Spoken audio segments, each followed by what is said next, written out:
আসছে কি? বস, তুমি এদিকে বসো, আমি এদিকে বসো, তুমি এদিকে ওদিকে আমি এদিকে।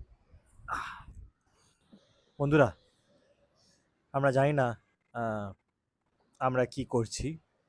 হয়তো আপনাদের ভালো লাগতেও পারে, নাও লাগতে পারে, বাট একটা জিনিস আমি জানি যে হয়তো ইনস্টাগ্রাম আমাদের বা ইউটিউব আমাদের হয়তো কখনোই পপুলার হলাম না, কখনই কিছু হলাম না, হয়তো আমাদের ওই 300-400 জনই আমাদের দেখবি হয়তো।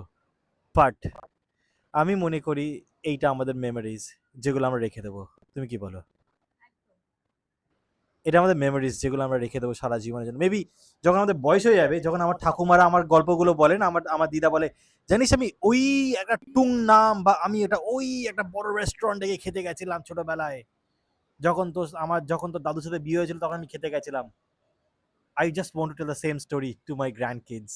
কিন্তু তখনকার দিনে যেটা ছিল না, সেটা ছিল না ফোন।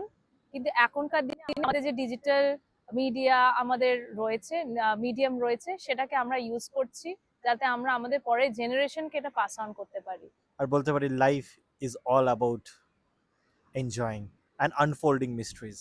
হয়তো অনেক টেনশন হতে পারে, visa tension, work tension, recession tension, but what matters is that, are you unfolding what lies tomorrow within you?